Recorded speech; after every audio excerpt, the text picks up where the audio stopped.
Hi, Synergy and Synergy followers and Facebook friends. My name is Lorena, and I am an animal trainer with Synergy Behavior Solutions, and today I wanted to just do and train and talk about something kind of fun.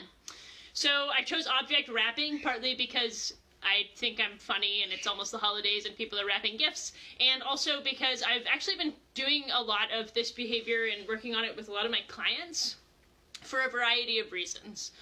So one of the reasons is that sometimes we just need to do something fun with our dogs. And so at Synergy, a lot of the time we are working with animals that have rather severe, challenging behaviors. And so sometimes we're kind of like in like crisis and management mode a little bit, especially if you're somebody who has like a reactive dog or an aggressive dog or a dog that has like severe separation related distress. Maybe you find that sometimes it's just like a little bit wearing to always be thinking about like management and keeping things safe and all the gear you need and trying to make your dog get better and all of these things. So instead, make sure that you are always training something fun too. Like, make sure you are enjoying your dog. But that said, there's no such thing as like a useless or silly trick. I think all of those, anything that we can train our dogs to do is increasing their mental flexibility. It is building new neural connections, and it's most importantly investing in your relationship with your dog.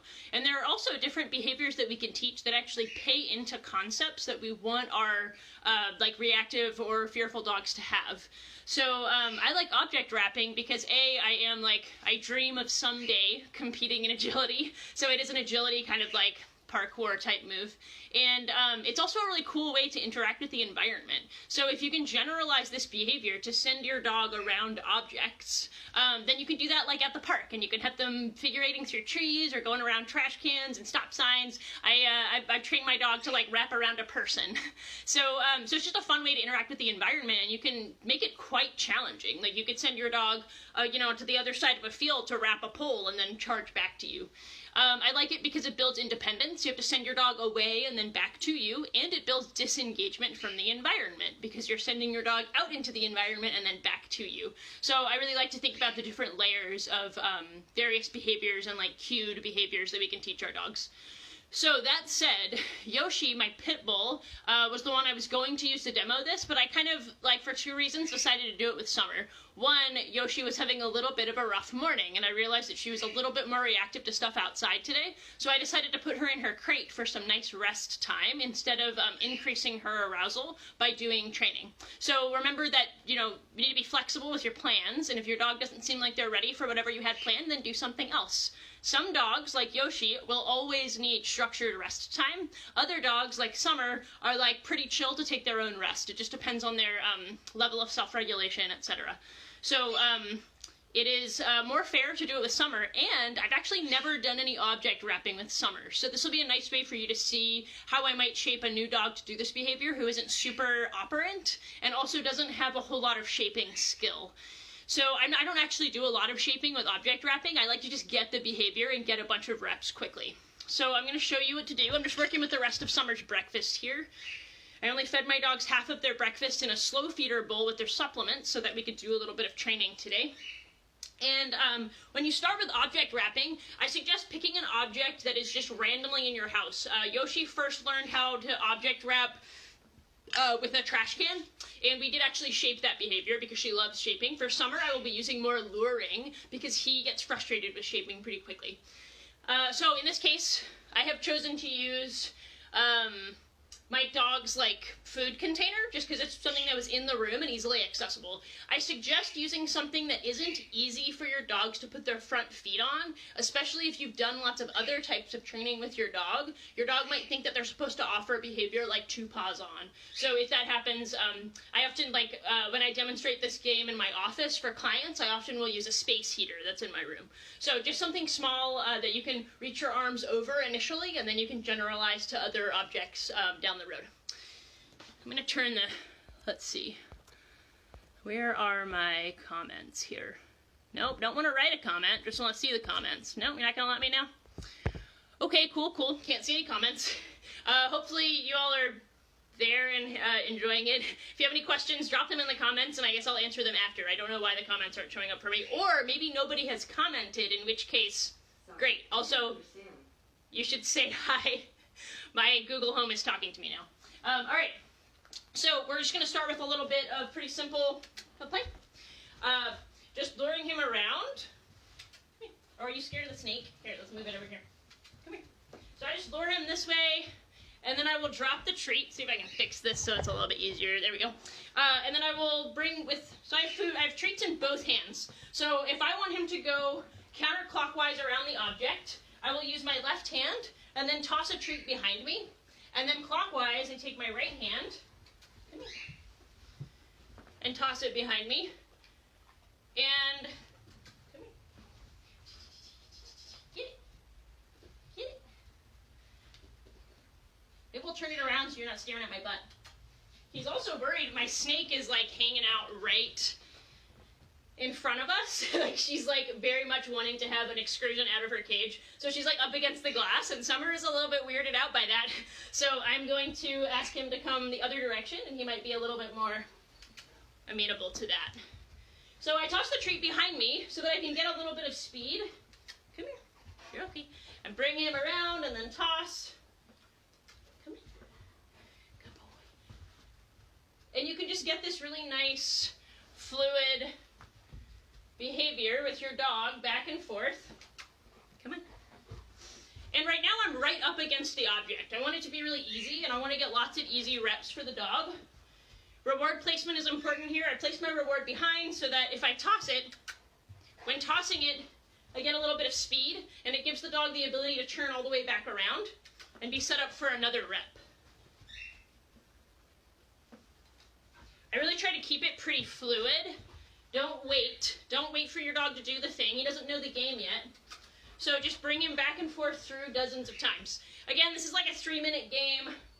I might just do during my lunch break or whatever. Use the same object while you're teaching the behavior. So it's pretty obvious to your dog what you'll be doing once you get a bunch of reps. And what's nice about this particular luring back and forth with the hands is that now I already have my visual cue for the behavior, which is just my hand sweeping in a particular direction. So the hand that I use tells him which direction to go. Right here, bud. I'm going to give him a little break because this is hard work for him. Ready? Come here. Lay down. Good. So I'm going to take a little break, see if I can catch any comments or questions. And then I'm going to talk about how...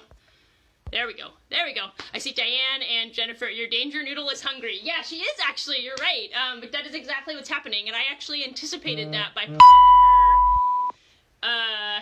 I put her frozen rabbit in the freezer, or in the fridge 2 days ago to thaw out, and maybe she's like, knows. Or I just had good intuition and knew that she was hungry. You are correct, she is hungry. That's how she usually tells me that she's ready to eat. Okay, so Summer is not quite ready for the next step of this game, which is totally understandable because it's not supposed to take one session.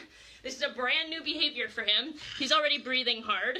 We have to remember that mental work, he's going to try to offer 2 paws on. Did you see that? So, we have to remember that mental work for our dogs, like training, is way more exhausting than physical exercise. So Summer is a dog who, even at his older age, will happily run and frolic through a field for an hour. But 3 minutes of learning a new behavior has him breathing hard and wanting a break. So work at your dog's pace. Try to finish a training session or a game before your dog is done. And I don't mean that like leave them wanting more in a mean way. I just mean leave them wanting more in a good way. Like training should be a part of your interaction and your process. So I like to pick up on like how much training can this dog stay completely engaged and excited? And for some dogs that might only be 30 seconds. If you have a puppy, it's maybe 30 seconds. Come here. And for older dogs, you might be able to go for 3 minutes or so. Summer is 10. He needs shorter sessions, but he can do a lot of them. So the next step would be taking a tiny step back. Yes! And now it's a little bit more of a suggestion. I'm not luring as much. See if he can do it. Yes! And now I can start marking that moment that he's coming around the corner. Oops. This way. Good job. Like I said, he's not quite ready for me to add distance, and that's okay. There we go. You will also find that one direction direction is actually easier for your dog. So Summer is finding the right side, going clockwise, to be harder and less intuitive than going to the left. He's trying to go between me and the object when he goes around clockwise. Come on. There you go. And so then this way, come here. Yeah, the snake's a little scary, huh? He goes a little bit easier counterclockwise, and that's because dogs actually are right or left pawed. So you will find, even when you're teaching like a spin, you'll find that one direction is actually easier than the other. Let's see. This is really cool. Can't wait to try it. Awesome. I'm trying this game out. Cool stuff. Awesome. Good. Yeah, so the idea eventually is to eliminate the food in your hands, and then you're just marking and rewarding behind you or to the side as your dog begins to offer this running back and forth. This is such great indoor exercise. If you're in the Pacific Northwest and you happen to have a large room or hallway, once you get object wrapping down, you can set a lamp on one side of the hallway, sit at the other side with your dog's dinner, and send them back and forth, earning piece of kibble by piece of kibble, and Summer is tired already. Again, he's an older dog, but even Yoshi, if I did this for 5 minutes straight, she would be pretty exhausted.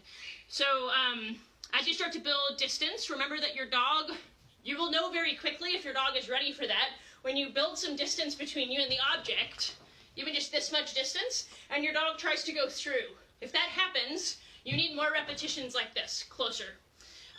Another way that you can do this, do we have time? Let me see. We're looking at time-wise here. Yeah, actually, I will do this. One other way to teach this is that you can actually just drop treats along if your dog isn't super good at luring, and then toss one for some speed and distance at the end.